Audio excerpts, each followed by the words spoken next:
Hello everyone, my name is Moose Henderson and today we're going to do a tour of my Laurent Giles 25-foot Vertue. This is a wooden boat that was built in 1993 and launched in Exmouth, England. I hope I'm saying that right. I've never been to that particular town.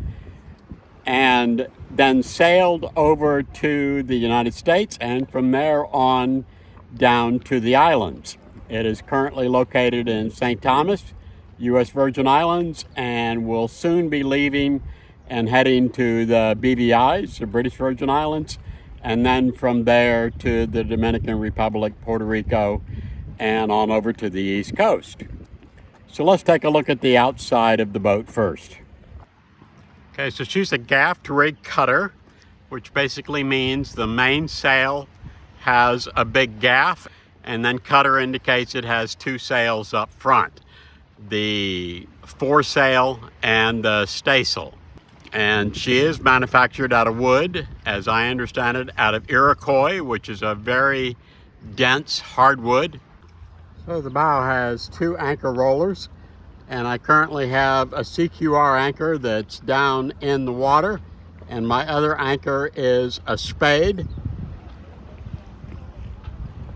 And I do have an anchor windlass. It's a Simpson Lawrence manual vertical windlass, and it's located up on deck. As we go down the side decks, we see we have nice wide side decks, especially for a small boat.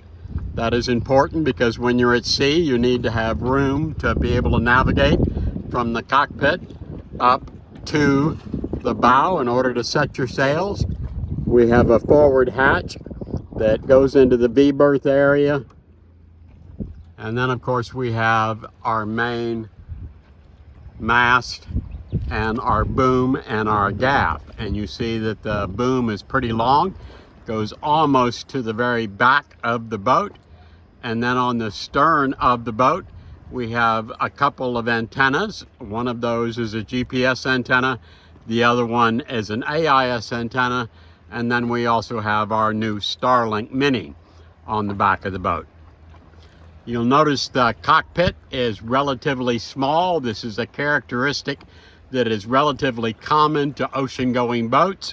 And the reason for that is when you take a wave over the stern and completely fill up the cockpit, you don't want that to be so huge as to poop the boat.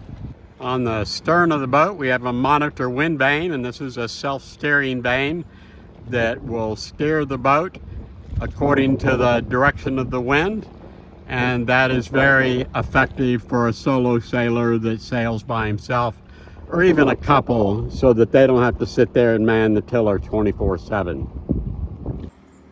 So here in the cockpit on the starboard side, we have our depth sounder and our knot log, and we have a compass over on the port side. So let's go down below and go up front and take a look at the V-berth and work our way backwards. So this is the V-berth, and I use this primarily when I'm sleeping in port or at anchor. When I'm underway, this is used for storage. And over here on the starboard side, I have a couple of places to store clothes and some books. And then towards the foot end down there, where you see the big square pillow, behind that is the chain locker. And then of course I've got a fan to help circulate air up in here. And then over here on the port side, there's some storage. That big wooden thing is a table that goes here in the salon. The dry bag has my camera gear in it. And of course there's a tripod there and various other things.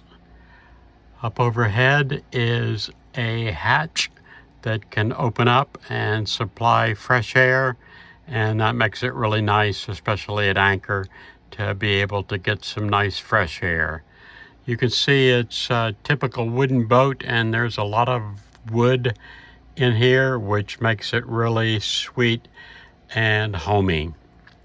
This area under the V-berth I'm using for storage, especially when I'm at anchor or in port, and it makes a very good area to store various things like tools and backpacks, laundry, and spare water jugs. Directly behind the backpack, that white container that you can barely see, that is the toilet. And this top piece of board and also the seat cushion comes out so that you can access the toilet. So this is the port settee where you could sleep while you're out at sea. We have 2 storage cabinets back in the back and some storage in between them. And of course, down below the settee, there's also storage. This makes a really nice berth to sleep in when you're at sea, because if the boat is heeled over to port, then you can be able to sleep against the cushions and be relatively safe. There's a light overhead right above that pillow so you can read, and then right under this cushion is what is known as a lee cloth. That is a type of device that you can bring out, and that helps to hold you into the berth at all times. And it connects up here in the corner. There's a little screw eye there, and then over here in the other side there's another screw eye, and the lee cloth helps to protect you and keep you from getting thrown out of the berth. And this is the starboard side settee, which is very much like the port side settee. Storage underneath. There's a lee cloth built in, just like there was over on the port side, and 2 enclosed cabinets back in the back with a bookshelf and some additional storage. The towel is on here because sometimes it's pretty warm outside and I don't like sweating onto my nice seat cushions, so I put the towel down because it's much easier to wash. Above the settee we have a couple of windows and some more of the woodwork that is very common throughout the entire boat. A key characteristic of any cruising sailboat that is going to cross oceans is a good-sized chart table. Well designed, easy to use, generally pretty central to the companionway so you can get in and out after viewing the charts. And as you can see, this little sailboat has a pretty good sized chart table. That fiddle there back behind the chart is removable, so you can expand the chart out even more. I have a few instruments here at the chart table, a GPS over on the left. In the center somewhat there is the AIS, and then over here on the right hand side is a VHF radio. Then we have the fuse panel or circuit breaker panel, and up above the chart table I have my chart plotter, my 406E perb, my handheld devices such as my handheld GPS and my handheld VHF, a fire blanket, and then here next to the companionway hanging are binoculars and handheld compasses, whistles, and so on. Down below the chart table there's a couple of drawers and also a storage area. In the storage area I keep the tools that I use most often, a selection of batteries, the case that has my sextant in it, and then in these drawers, one of these drawers has emergency supplies such as plugs and emergency epoxy and so on, and the other one has various instruments and stuff like an anemometer and so on. Okay, so this is our galley. We have a gimbaled stove which will move as the boat moves, and that makes it very convenient when you're out to sea. There's some cabinetry directly behind the stove, and that's where I store my bowls and my plates and things such as that. Directly next to the stove is a sink with a freshwater pump, and there's also a little cabinet directly behind the sink. In this cabinet, I store things that I frequently use, like syrup and salt and pepper and various canned goods and whatnot that are going to be used for the next couple of meals. Directly next to this cabinet is another storage cabinet that I store things like sugar and freeze-dried vegetables and whatnot.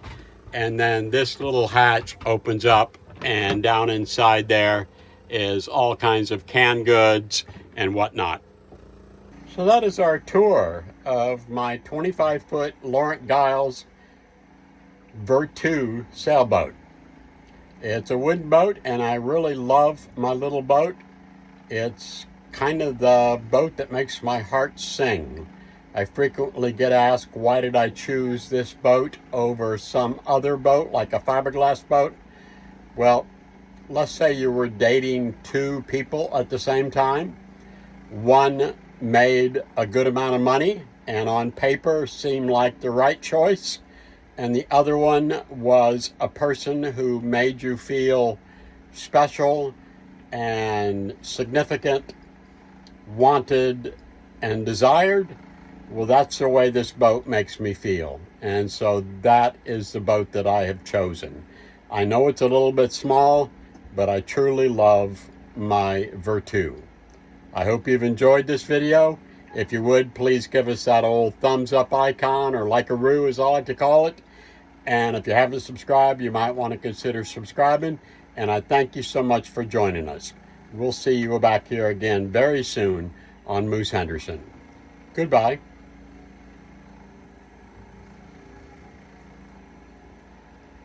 Would help if there was something in here. Maybe I need to rectify that situation right now.